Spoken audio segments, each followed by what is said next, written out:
कक्षा 10वीं के विद्यार्थियों को सामाजिक विज्ञान से आईएमपी प्रश्न बता देता हूँ। तो अभी मैं आपको अध्याय 3 से बताने वाला हूँ। अध्याय 1 और अध्याय 2 के आईएमपी प्रश्न आपको बता दिया गया है। अध्याय 3 में है कृषि दिया हुआ है।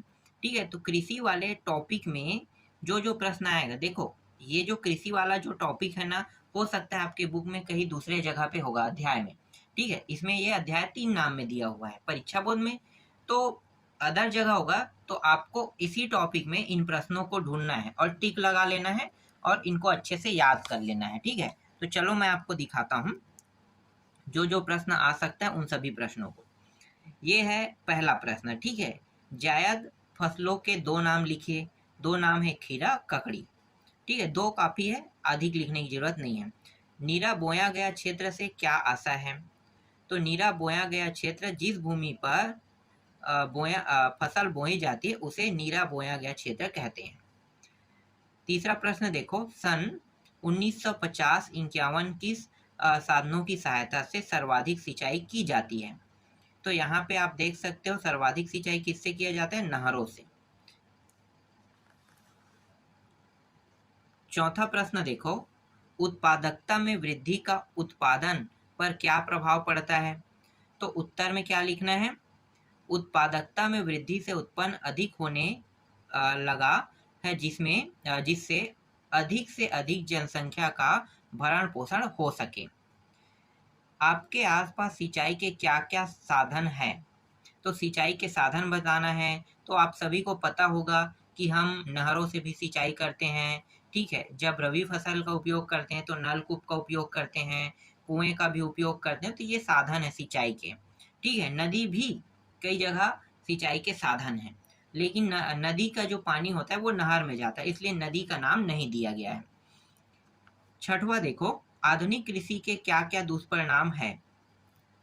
आधुनिक कृषि के देखो दुष्परिणाम क्या है, क्योंकि जो आधुनिक कृषि करते हैं ना, उसमें क्या है, खान पान में जहरीले तत्व शामिल हो गए हैं, अनेक बीमारी बढ़ जाता है। ऐसा क्यों होता है? ऐसा इसलिए होता है क्योंकि हम रासायनिक खादों का उपयोग करना शुरू कर दिए हैं, इसीलिए इसके दुष्परिणाम होते हैं। इसके बाद देखो, हरित क्रांति किसे कहते हैं? हरित क्रांति उन्नत किस्म के बीजों, रासायनिक उर्वरकों तथा आधुनिक तकनीके से फसल उत्पादन में वृद्धि करना हरित क्रांति कहलाता है। आठवां प्रश्न, ठंड के मौसम में कौन सी फसलें पैदा की जाती हैं? तो यहाँ पे गेहूं, चना, सरसों, अलसी, मसूर, मटर पैदा की जाती है। वर्षा ऋतु में कौन सी फसलें पैदा होती है? तो वर्षा ऋतु में धान, मक्का, ज्वार, बाजरा, तुअर, मूंग, उड़द, मूंगफली आदि फसलें पैदा की जाती है। 10वां प्रश्न, गर्मी में किन फसलों का उत्पादन होता है? तो गर्मी में सब्जियां, तरबूज, खरबूज, खीरा, ककड़ी, इन सभी फसलों का उत्पादन होता है। 11वां है, आपके आसपास कौन सी फसलें एक से अधिक मौसम में उगाई जाती हैं? तो उत्तर देख लो, हमारे आसपास चावल सिंचित क्षेत्रों में 2 बार उगाया जाता है। सब्जियों में टमाटर, गोभी, मिर्च आदि एक से अधिक मौसम में उगाया जाता है। ये आप अपने शब्दों में भी लिख सकते हो। ठीक है, सब्जियों के बारे में आपको पता होगा, जो आप लोग मार्केट में जाते हो तो देखते हो ना, वही चीज आपको यहाँ पे लिखना है। जैव प्रौद्योगिकी क्या है? उत्तर में क्या लिखोगे? जैव प्रौद्योगिकी के द्वारा जीवन रूपों में अनेक उनके आधारभूत स्तर पर हेरफेर कर दी जाती है ताकि उनमें विशिष्ट गुण या तत्व उत्पन्न हो सके।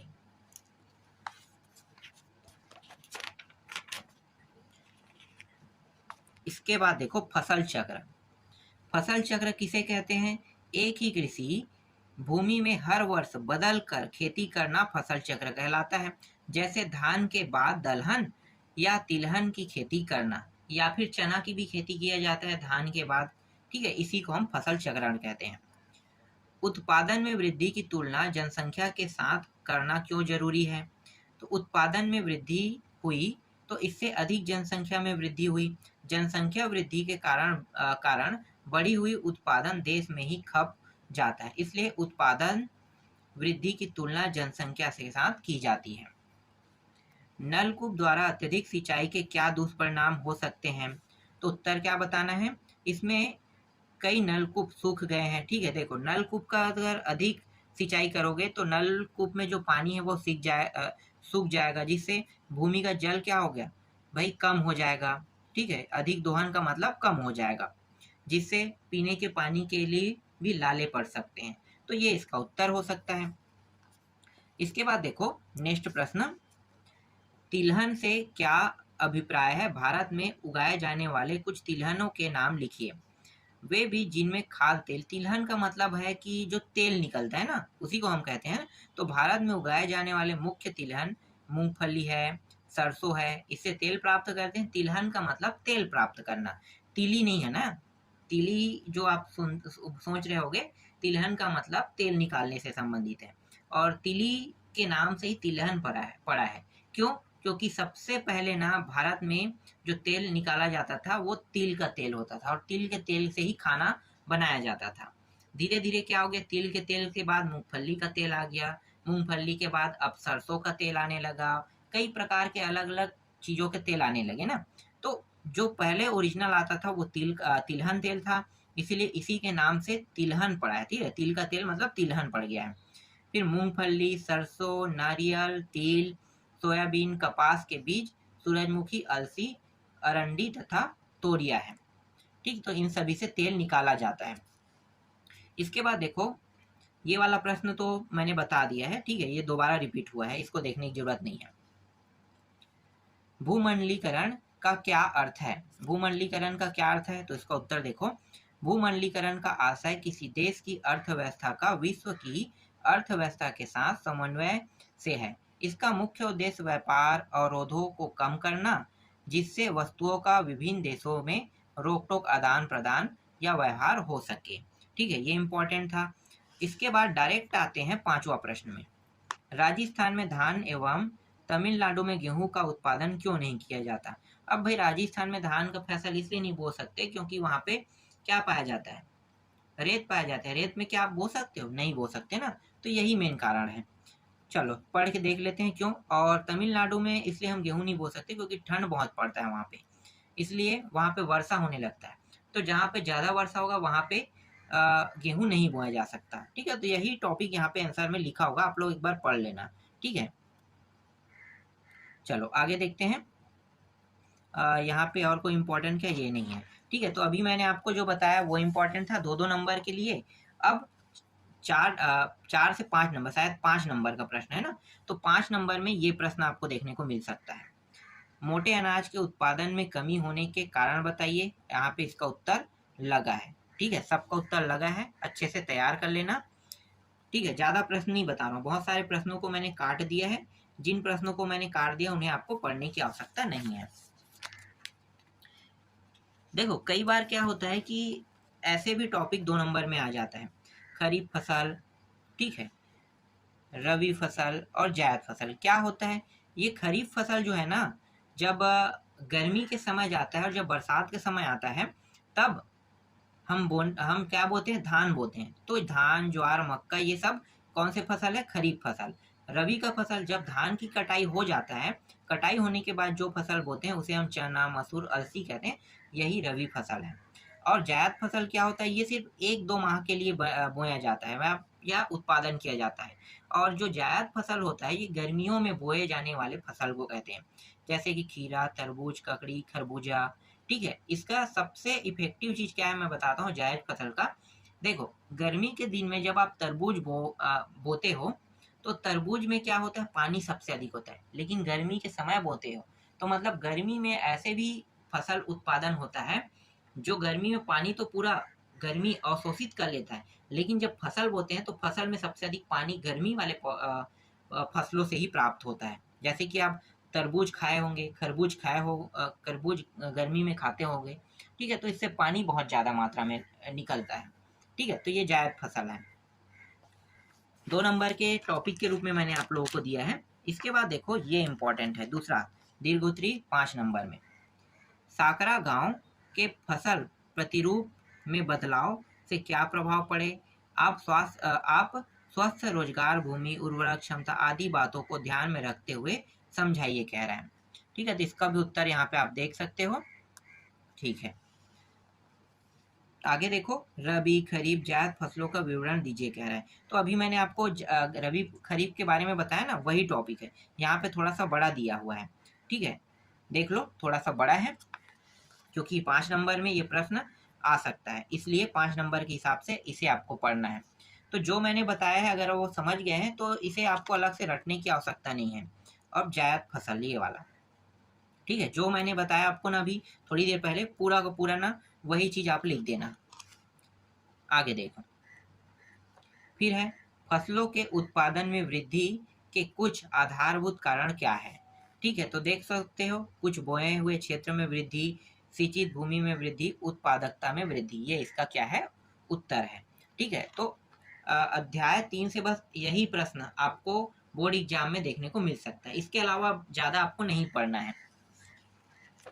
अब अध्याय 4 दिखाता हूं।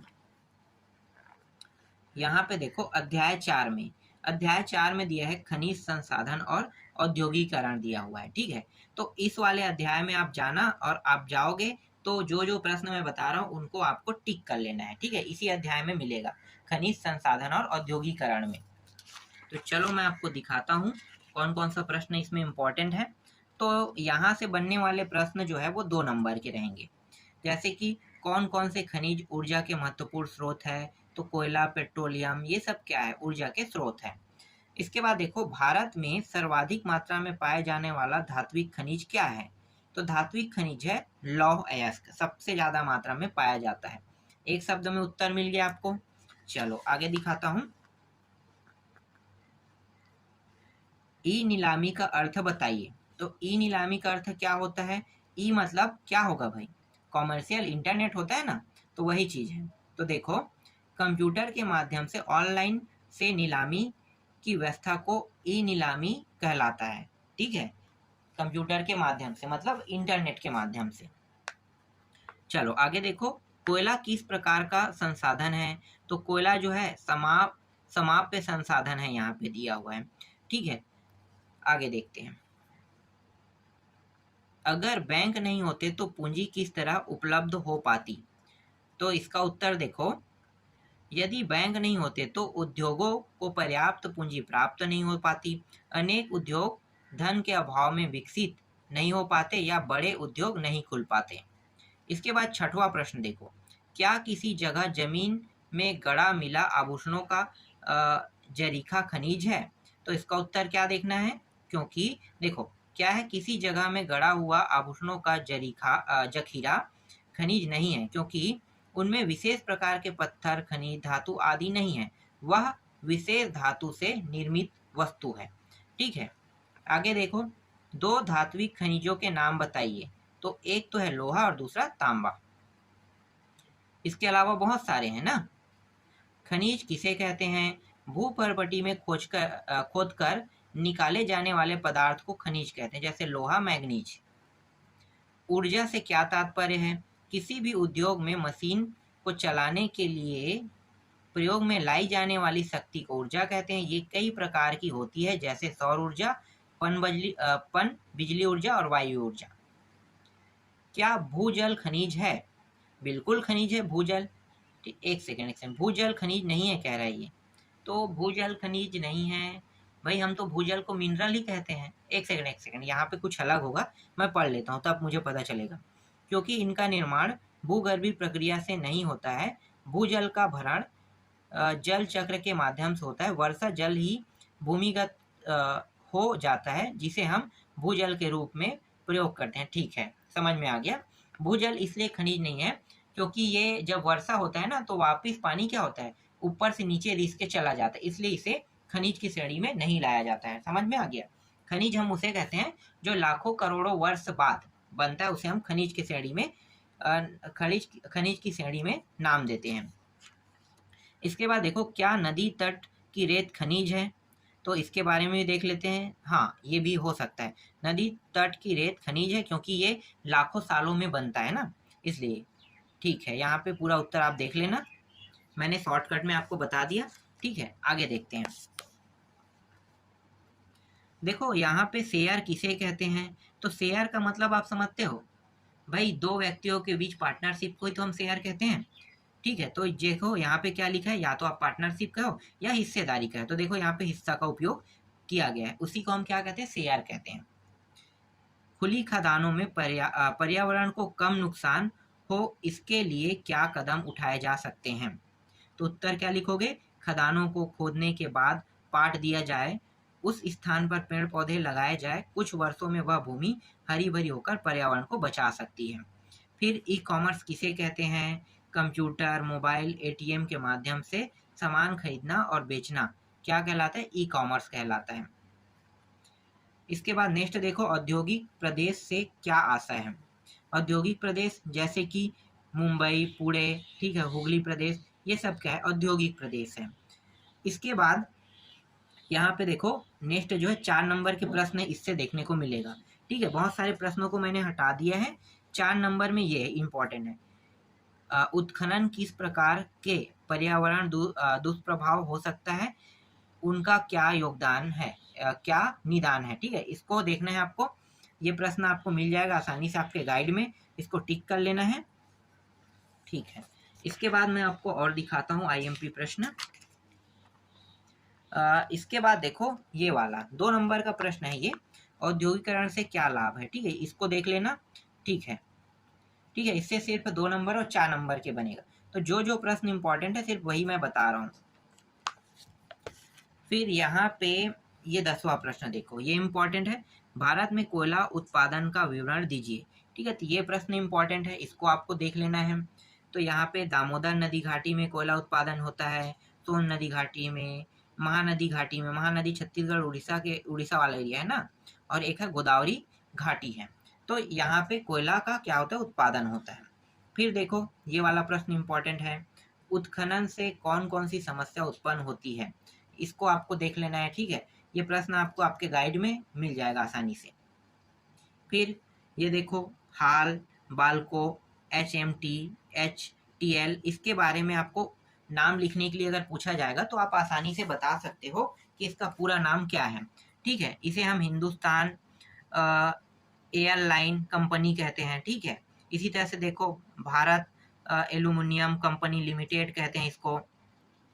HMT सुने हो ना, हिंदुस्तान मशीन टूल्स, ये है। फिर HTL क्या है भाई? Hindustan telephone limited. तो इस तरह से शॉर्टकट में दिया रहेगा, उसका पूरा नाम बताने के लिए कहेगा, तो आपको इस तरह से बताना है। आप इन हिंदियों का उपयोग कर सकते हो। ठीक है, आगे देखो, इसके बाद पन बिजली और ताप बिजली में अंतर बताइए। तो आपको मैं उत्तर दिखा देता हूँ, ये भी इम्पोर्टेंट प्रश्न है, 4 नंबर का प्रश्न है, हो सकता है 4 नंबर में ये आ जाए। ठीक है, आगे दिखाता हूँ। इसके बाद आपको डायरेक्ट देखना है ये वाला प्रश्न। ठीक है, बहुत सारे प्रश्न थे, उसको मैंने हटा दिया, सीधा चौथा में आ गया, दीर्घोत्तरी के। तो सरकार ने नई औद्योगिक नीति में मुख्यतः कौन कौन सी नीति अपनाई है, ये इम्पोर्टेंट है। ठीक है, जिसमें से एक उदारीकरण है, निजीकरण है, इसके बारे में थोड़ा थोड़ा बताना है, वैश्वीकरण, भूमंडलीकरण है। ठीक है, बस इतना ही था इसमें, और नहीं है। ठीक है, तो जितना मैंने अभी बताया है उन सभी प्रश्नों को आपको अच्छे से तैयार कर लेना है। यही सब प्रश्न आपको वार्षिक परीक्षा में देखने को मिलेगा।